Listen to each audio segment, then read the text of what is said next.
I'm more pun-dimensional myself, but Pun. Press A to play. there's a lot of things that, even though a huge part of the world is sort of blowing up in flames, I'm obviously well aware of the fact that there's a lot of things that are going in the right direction, and that's amazing to see, and that's the stuff I'm championing. And I think you can do that without also hoping or thinking or wishing that we're at one point gonna have this amazing great shift where everything is gonna work out, because I'm not sure it will. Sometimes it is just too late for certain things. Like if you go back to the 20s or 30s in Germany, like the Second World War was not a random thingy that just randomly came out of nowhere. It was a buildup of all these kinds of factors and decades of tensions and developments, and that goes for a lot of things. I don't think there was any speech you could have given or any concept you could have introduced in, let's say, 1929 that really drastically would have changed that. And maybe something like that could apply to the fate of mankind, but that doesn't mean you shouldn't try and do good and help people around you and fight the battles that you can fight. So I also feel it's more rewarding, to be honest. Yeah. I'd rather lose this way. Like, you know what I mean? Like, I'd rather, if this is how I go, then I'd rather it be on these terms rather than those, so to speak. yeah, it's just like with individuals, like you accept, okay, I am going to die at one point, but it's not about staying alive forever. It's about being a good person while I'm here and helping people while I'm here and trying to improve as much as possible while I'm here. I think that's more and more sort of my position, I guess. And on that note, I was gonna say, yeah, I'm glad you guys feel that way. I'm gonna be honest, I find all of that incredibly nihilistic and depressing, but onward. Maybe so, I'm just not that impressed with humanity. To be like, we're cool. I also think that that's just pessimistic, and I think the problem is that if you don't hold humanity to a higher standard, there's no reason for them to meet it. Oh, it's not. No. It's not about holding humanity to a higher standard. It's more that the way we've developed. It's more that the way mankind works. I'm not sure that the changes we need on that scale, when you're talking about billions and billions of people, I'm not sure that we can make those changes. That doesn't mean I don't want to strive towards those things. It doesn't mean that I am not fighting for a better world, but See, that but is what gives you an excuse to not do it. It gives everyone an excuse to not do it. There shouldn't be a but. I think I'm doing plenty, even though I accept the fact that human beings have a lot of very obvious. And again, it's the same with like that's why I made the comparison. Like you don't need to believe you're going to be immortal in order to be a good person. You just want to be a good person for as long as you're around. I don't have to adhere to the concept that mankind is going to be around forever in order to want to do good in this world and help people and try and make it a better place for everyone. I don't think those two exclude each other. And Do you two think there's a species that comes after us? I think there's plenty of species right now, and I honestly don't know how long stuff's going to take. And I don't think we're close to done. no, God, no, it's going to be ages before. I mean, if, at one point mankind is going to go extinct either due to ourselves or due to external events, or if for some amazing reason we manage to stay alive for millions of years, which is going to happen. But if we would, now we would still have the sun giving up at one point. So, yeah. I mean, I don't think we would be here at that point, though. But that's a whole other I conversation. still hold out hope for the Star Trek stuff because I want to do the spaceship thing. I'm just saying, you think about how far technology has advanced in such a short period of time. You're talking about a scale of millions of years. I think to even think we know what can possibly happen at that point is arrogant. Yeah, and no, but I think it's arrogant to sort of. I don't know, it's the same with religion for me. Like for me, it's like it's the Douglas Adams quote about isn't it just good enough to look at a garden and say it's a beautiful garden without having to say it's. Well, here's my point, though, right? My problem is not that you can look at a garden and say it's a beautiful garden. My problem is that you look down on people who see more, and this is the real problem with intellectual. How that's kind of a leap. Fair enough. Apologize. Maybe not you specifically. Maybe I'm just getting a little triggered, but. The problem I find is that people think pessimism is intellectual and intelligent and but difficult. It's not, I don't see it as pessimist. I don't. But It's because I'm actually talking about hope and about helping people and about making this an amazing world. I don't And hear that hope though when I was you say literally like. saying all of those things. Well, you were saying that we don't know that we'll be around, and Yeah. you seem to 'Cause believe we that don't. we I think won't. that's just humble. I think that's we don't know, and I think that there's a lot of beautiful things to focus on without also being of the belief that Right, but your point about being able to do these things without that belief is meant to communicate something, no? And that something is that this belief is just not yours and not something that you think is valid, no? Wait, how do you mean exactly? You wouldn't be saying you don't need this belief in order to do good things if you didn't think that that's what I had been saying, no? No, I was just talking about general. Like, I personally believe that it's possible to be able to believe that it might be too late for mankind, but also believe that's not because I think mankind is bad. That's not because I believe mankind is evil. But if you just look at just the last couple of centuries, yes, technological developments have been amazingly impressive. Also, we've been having we've been breaking record after record after record when it comes to pollution, when it comes to nuclear warfare, when it comes to the way we are all, for example, filled to the brim with microplastics at this point. We have also, in an incredibly short amount of time, started to make,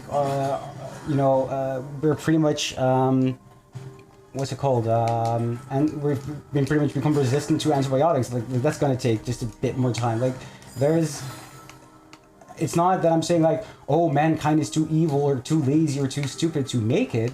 I'm just saying that if you just look at the last 200 years, there's a lot of things that could have easily, led to a near end of mankind, and that's not because we're crazy or evil or whatever. It's just that stuff can happen. No other animal on this planet can also claim that it's going to be around forever, and I think that's kind of a weird way to look at.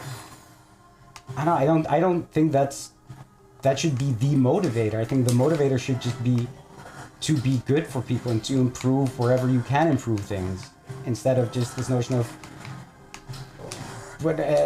I don't need that sort of golden carrot dangling in front of me to want to do good. Just like I don't need a heaven or a God to want to be a good person and a decent person. I don't need that sort of promise of a forever and ever. Fair enough. I suppose I'm confused as to what that relates to with regard to my point then, if it's not a response. Because this is... I suppose my problem with that kind of response to the situation is that, first off, I find that without hope and without a goal that we think might not be achievable, we can't actually achieve very much, right? But I am talking about hope and goals. I'm talking about LGBTQ rights. I'm talking about women's rights. I'm talking about racism. I'm talking about equality. I'm talking about all these things that are going on and that are working, and that's great. Like, you can have all of those things and also perish as a species. Like, those two things can happen at the same time. There's been plenty of amazing animal groups and societies that didn't make it due to reasons. They don't exclude each other. That's my thing.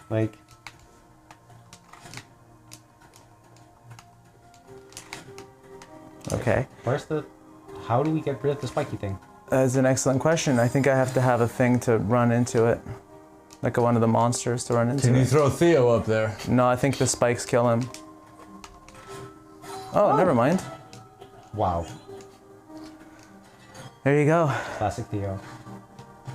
Yeah, so fair enough. Look, if that's how you think about it, that's fine. But here's my opinion, right? I think that it's not wrong to think that there's a lot more out there than can possibly be encapsulated in our philosophy, right? Oh, wow. I think that no individual human being can possibly fathom what the entirety of the human race can do. That together we've done things that we all insisted were impossible. Just last year, a theory that Albert Einstein himself and all of his contemporaries that he actually believed in thought was utterly ridiculous was just proven correct. There is absolutely no reason to think that we understand what we're capable of, and no reason to think that we understand the full limits of humanity. That's also not what I'm saying. But hang on, dude. No. And so my point is that I think that part of the problem is that too often we encourage each other to be humble rather than to have goals that are greater than ourselves or greater than we think we can achieve.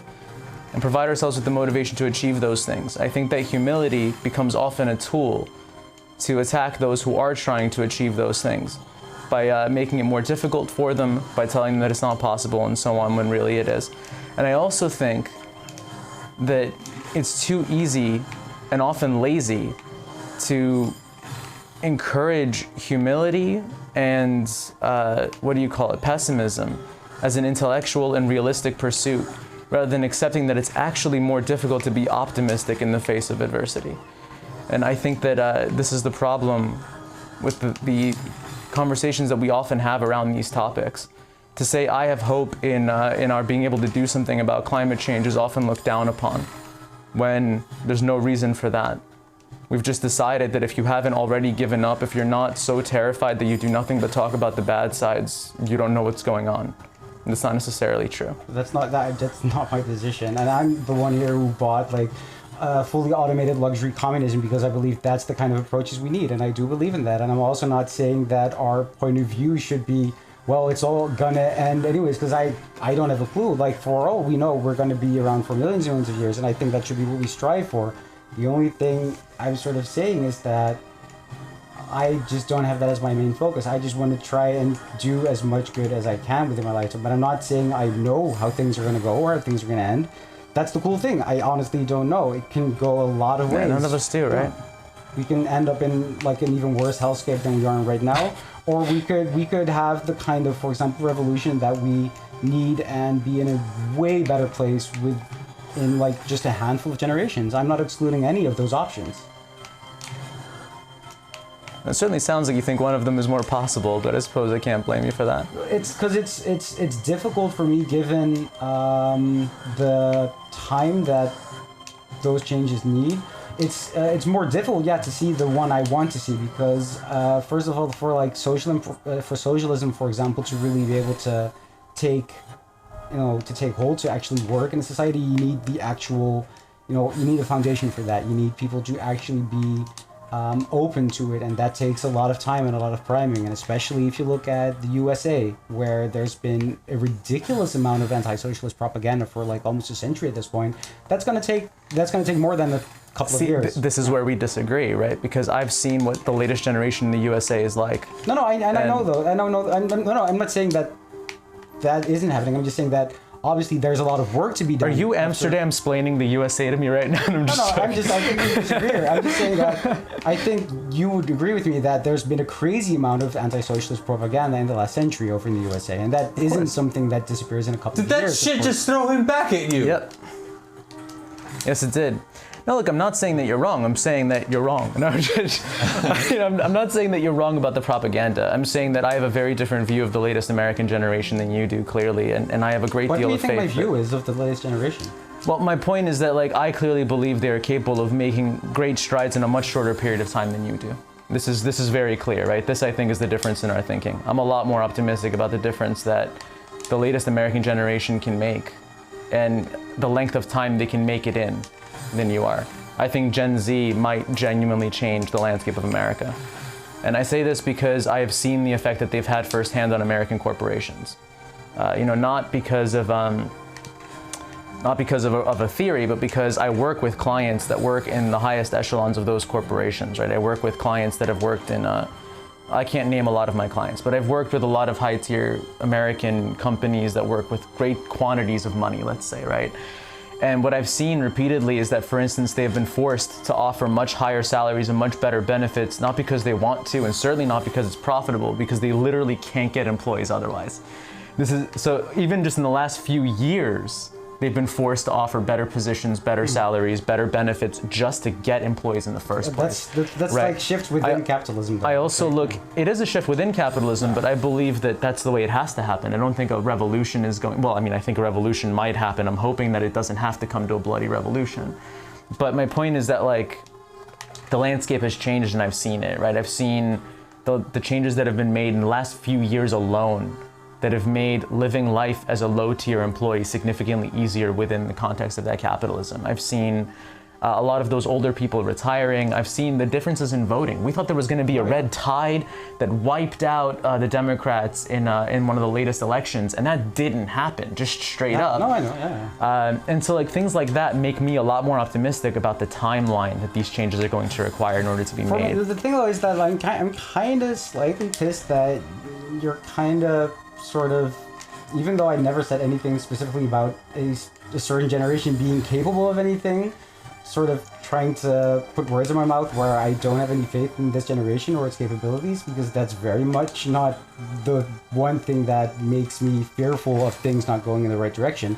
The things that make me fearful about things not going in the right direction are, for example, the ridiculous speed with which the escalations have progressed when it comes to Ukraine and Russia. The fear that I have is, for example, we now have a very prominent Dutch politician who has been openly talking about getting military forced enrollment back into play.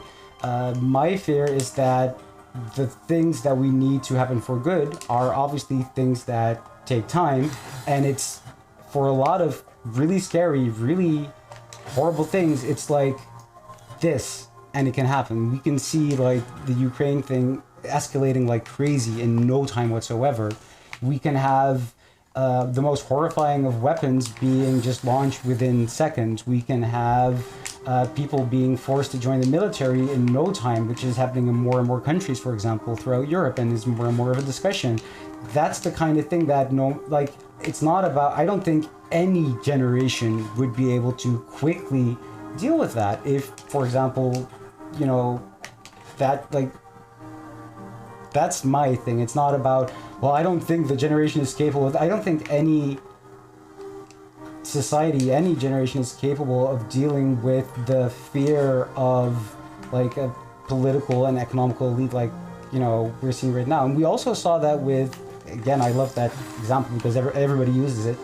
But like if you look at Nazi Germany, like a huge part of the rise to power by Hitler and the NSDAP was because of the sort of status quo of politics and of capitalist society being afraid of socialism and being afraid of Marxist movements, which is why that was pretty much the first thing that was banned and combated through the new government, which that's what I'm afraid of. That's why I'm so scared that because they're feeling the heat right now, because exactly like you were saying, we are dealing with an amazing generation that is more and more in touch with what needs to happen. We see that now we have a vote on denouncing socialism, and we have Dutch politicians talking about forcing people to join the military, and we're seeing all of those things happen as a response to the amazing things happening. And that's my fear, is that I don't want to say I know which one of those two is going to win out, but I do know that I shouldn't take for granted that it's going to be the good things that are going to win out. That's my biggest fear. I suppose it's fair, and perhaps part of the problem is that I'm accustomed to dealing with this already, and maybe it's a little different in that context as well, right? I'm lived as a trans woman in the US, right? I'm kind of accustomed to my government wanting to murder me, so maybe I'm a little more comfortable in that situation. But that's fair enough. I didn't mean to put words in your mouth. I apologize. JP says that they totally agree that humanity can do so much if we have a common goal. Sadly, that is also how the far right convinces people towards their goals. COVID and the mass quitting gave people a whole new perspective on how to do things. Yep, and we're also seeing that again. You have to remember that the far right, in every country where it's been like genuinely studied, I don't think that there are many countries where the far right is actually the majority of the population. They're just a very loud, very active part of the population, which means the real problem is that it's simply not painful enough for the left to resist them for it to happen, and we've reached that point.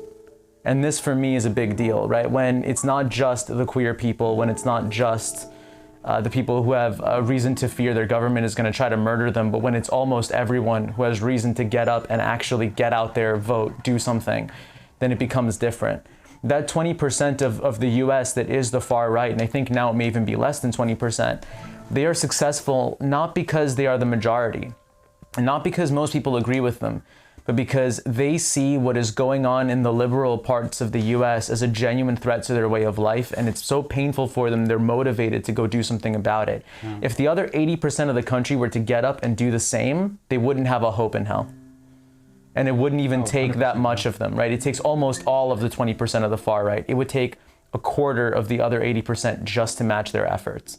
This is where my hope comes from, right? Living in the community and the world that I live in, I see that all the time. I see people resisting the government, resisting this bullshit all the time. We all live in perpetual fear we're gonna lose friends tomorrow, and that's just the way it is, but you get used to it and you push forward. And guess what? When things are painful, you fight them.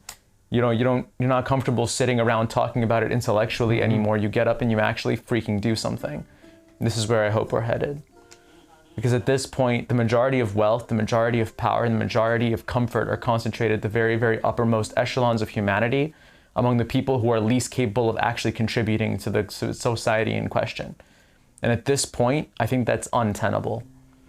The thing is, that the funny thing is that I think we're actually way more. We're much more in agreement than we are anything else. Absolutely. Because the thing is, if I were actually pessimistic or nihilistic or fatalistic about it, I, for example, wouldn't be a member of the only anti-capitalist party in this country, or I wouldn't support the international socialists in this country, or I wouldn't talk about this in my office all the time, because I do believe that we can change a huge amount of things, and I do believe that every single person you talk to about these things, and every single person you know whose horizon you broaden, and every single person who eyes you can help open, like that, every single person is a win. And that's what gives me a lot of hope and just motivates me to keep going. And because I could have, like, I'm going to be like selfish me, I'm going to be honest here, selfish me would love to be able to just play my video games, read my books, eat my food, and go to work and have just my life. But I can't do that because I see there is so much injustice, and there is so much potential for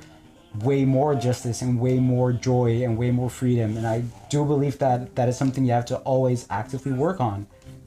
I mean, look, I wouldn't say that's selfish at all, right? I think we all wish we didn't have to fight the fight, right? It's not like it's easy for anyone. Right, it's not like it's easy and effortless for anyone. It's always tiring. It's always challenging. It always takes energy and effort. You wish you could expend. But it feels shittier not to do anything. Exactly. Yeah.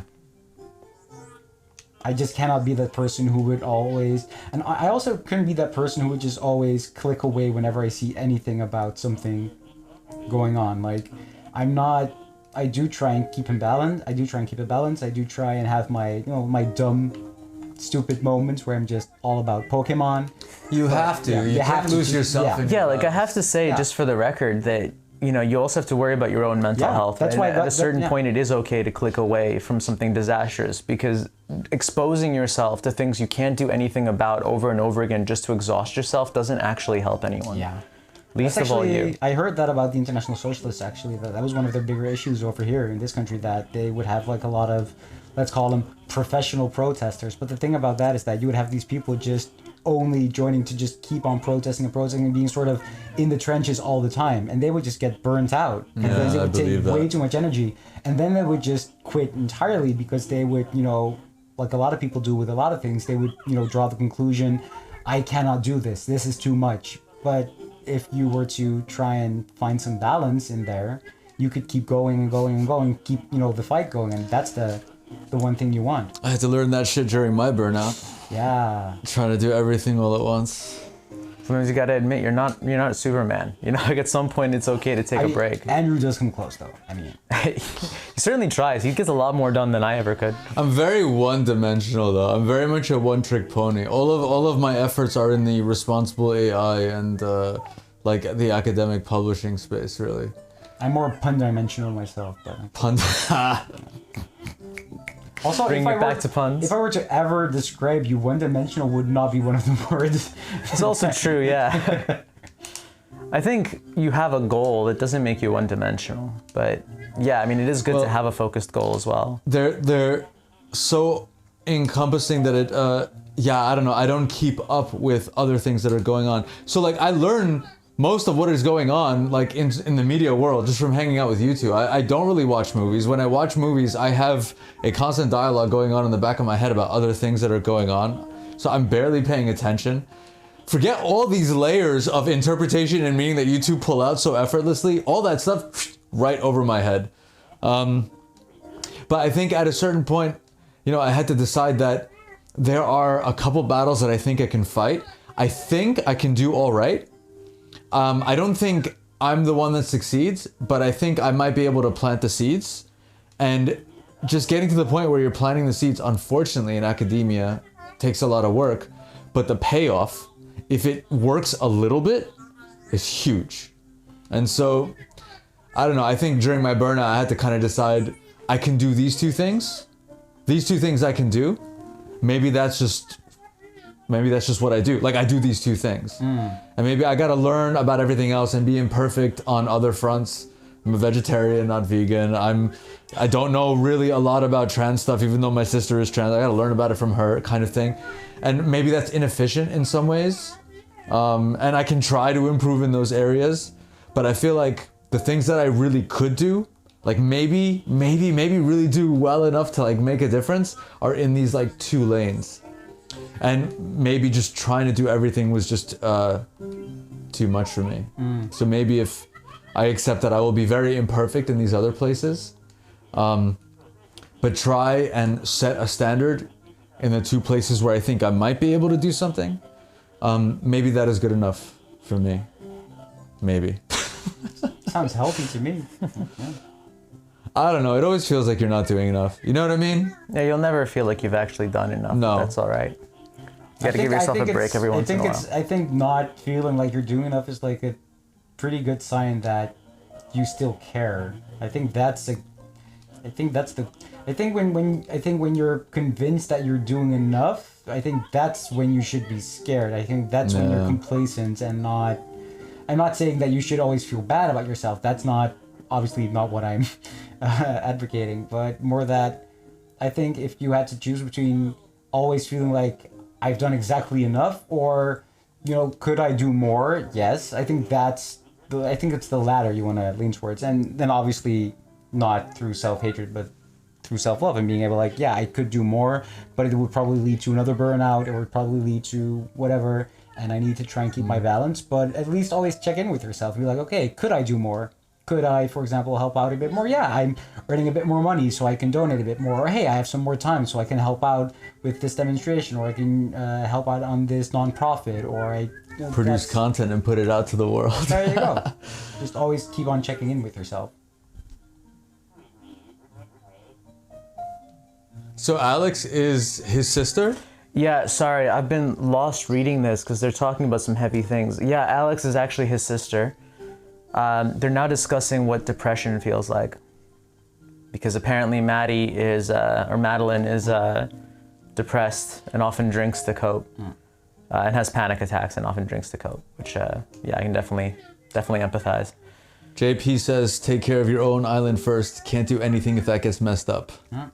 Fair enough, man. At least you're open to those ideas and willing to learn. I'm not exactly sure which one of the many comments that refers to.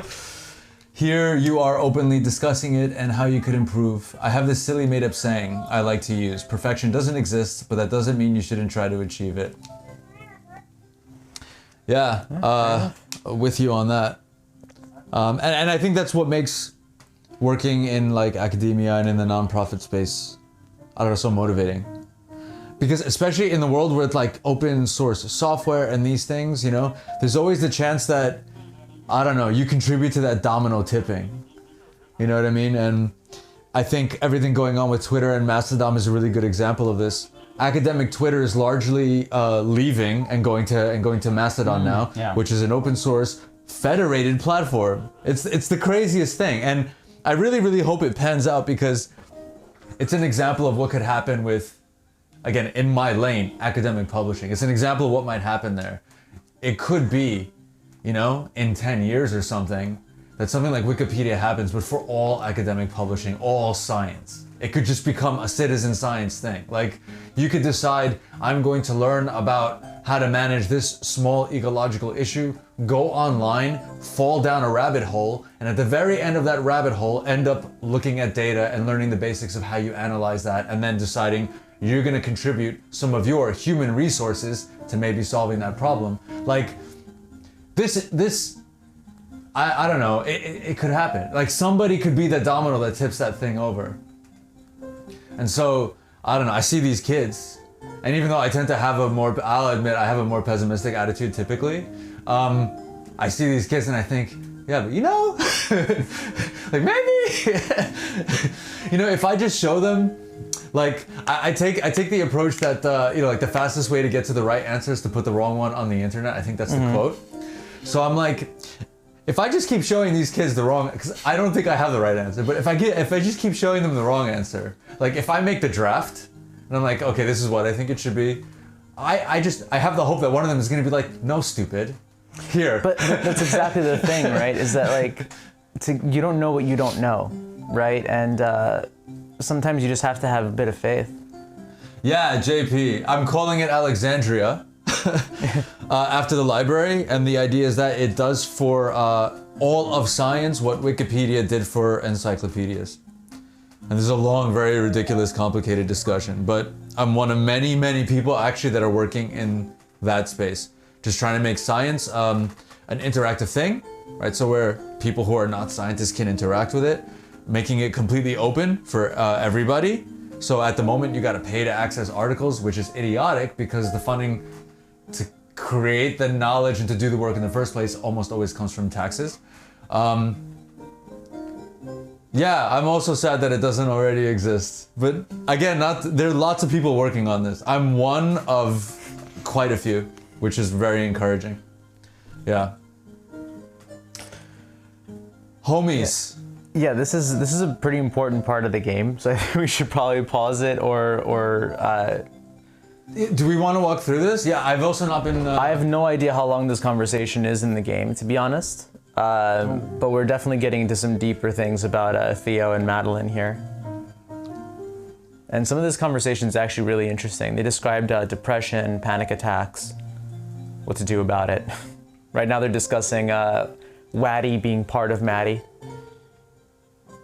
Maybe we could save that for the... Yeah, we can... Should we do a follow-up? That way we can like start this and give it all the attention it deserves, maybe? That's a good point. Yeah, we can do that next time.